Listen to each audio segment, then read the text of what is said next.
नमस्कार, आपका बहुत बहुत स्वागत है। कुंडली में लगन और त्रिकोण यानी कि पंचम और नवम को सबसे शुभ भाव कहा जाता है। वहीं त्रिक भाव 6, 8, 12 को खराब भाव की श्रेणी में रखा जाता है। अगर खराब भाव में भी सबसे खराब भाव की बात करें तो अष्टम भाव को सबसे खराब भाव कहा जाता है।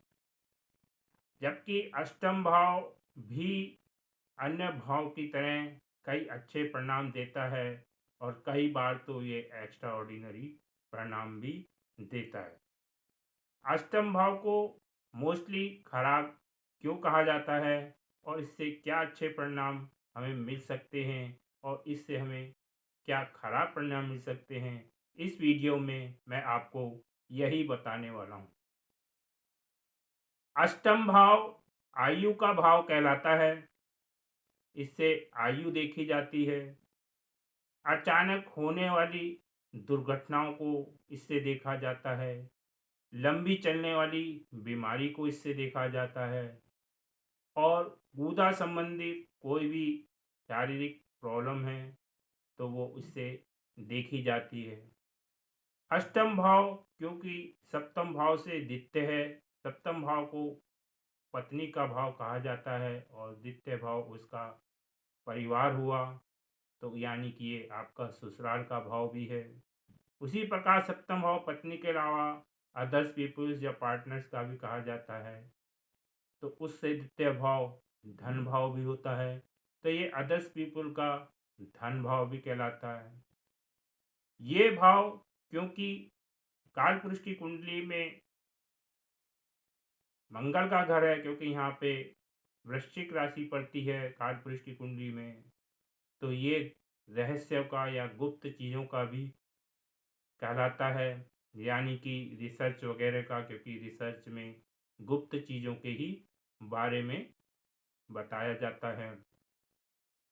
ये पेट्रोलियम पदार्थ, जमीन से निकलने वाली चीज़ें यानी कि गुप्त चीज़ें जो हमें पुरातत्व विभाग से संबंधित चीज़ें, इन सब की जानकारी हमें यहाँ से देता है। वैसे ही ज्योतिष के लिए भी ये भाव देखा जाता है कि गुण रहस्य गुप्त विद्याओं का भी भाव है, यानी कि किसी प्रकार की गुप्त विद्या हो, चाहे वो ज्योतिष हो, तंत्र मंत्र, जो भी प्रकार की जो आज की युग की शिक्षाएं नहीं हैं, प्राचीन शिक्षाएं हैं, गुप्त हैं, वो सब यहाँ से देखी जाती। यहाँ से अचानक मिलने वाले धन को भी देखा जाता है और पैतृक संपत्ति, विरासत में मिलने वाली आपको पिता या दादा के द्वारा मिलने वाले संस्कार या पैतृक संपत्ति, विरासत वाली चीज़ें भी यहाँ से देखी जाती हैं। यह एक समाधि का भाव भी कहलाता है, यानी कि ऐसी अध्यात्म संबंधित आप विद्याओं के ज्ञाता भी यहाँ से बन सकते हैं इस अष्टम भाव का यूज़ करके।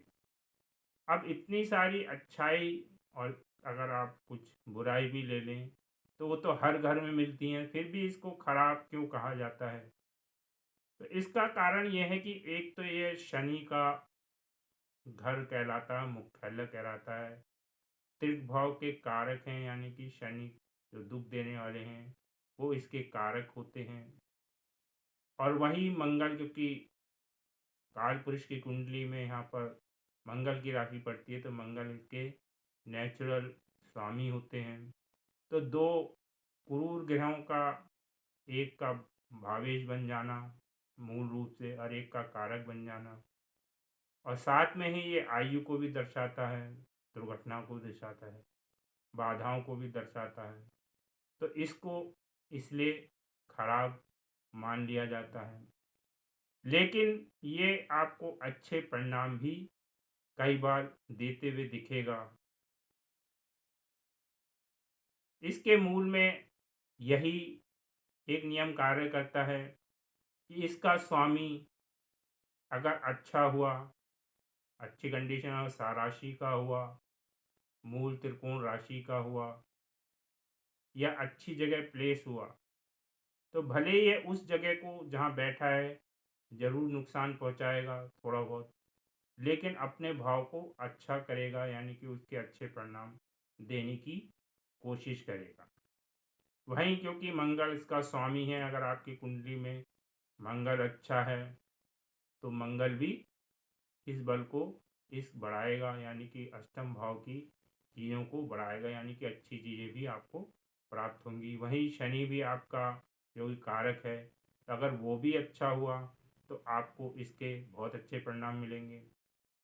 उसके अलावा अगर आपका अष्टम भाव का स्वामी या अष्टम भाव का संबंध किसी अच्छे भाव के साथ हो जाए, जैसे कर्म भाव के साथ अगर अष्टम भाव का संबंध हो जाए, तो ऐसी चीज़ें जो अष्टम भाव से संबंधित कर्मों को दिखाती हैं, तो उसमें आप अष्टम भाव के जब दशा चलेगी तो उसमें काफ़ी राइज उसमें देखेंगे।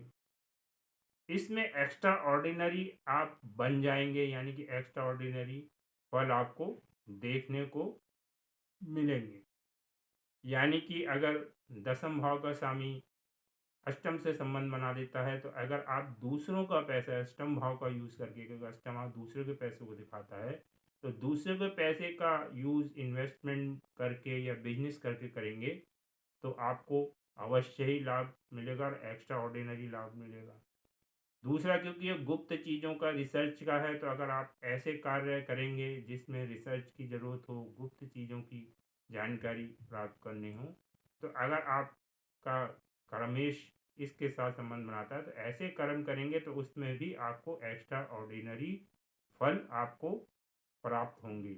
वैसे ही आप, क्योंकि ये समाधि का अगर मेडिटेशन से संबंधित या कोई ऐसी विद्याओं से संबंधित जो प्राचीन है, उसमें आप कर्म करेंगे तो उसमें निश्चित ही आप एक्स्ट्रा ऑर्डिनरी हो जाएंगे, प्रवीण हो जाएंगे। उसी प्रकार अगर धन भाव का संबंध इससे बनता है, तो जैसे कि मैंने बताया, एजेंट बन सकते हैं, LIC एजेंट बन सकते हैं, दूसरों का पैसे यूज़ कर कर बिजनेसमैन बन सकते हैं, यानी कि आप जो है को धन जो है ज्योतिष से आ सकता है, या गुप्त विद्याएं सीख कर उनका यूज़ कर कर आप इसको यूज़ कर सकते हैं। यानी कि इस भाव के अच्छे परिणाम आपको मिल सकते हैं।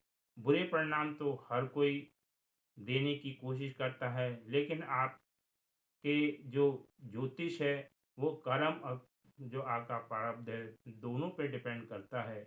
अगर आपको अष्टम भाव अच्छा और मजबूत मिला है तो निश्चित जानिए कि ये आपके लिए एक्स्ट्रा ऑर्डिनरी वर्क करने के लिए ही मिला है। इससे आपकी आयु तो बढ़ेगी ही बढ़ेगी, आपको अष्टम भाव के अच्छे रिजल्ट भी मिलेंगे। अगर अष्टम भाव आपको बहुत पीड़ित है या बहुत प्रॉब्लम में है, शनि और मंगल की स्थिति भी खराब है, उसमें राहु जैसे ग्रह या मंगल शनि जैसे ग्रह भी बैठे हैं, यानी कि कुल मिलाकर अगर अष्टम भाव की हालत, उसका स्वामी भी खराब है, तभी आपको थोड़ा नुकसान होने की संभावना है। थोड़ा क्या, बड़ा भी हो सकता है, अचानक हो सकता है।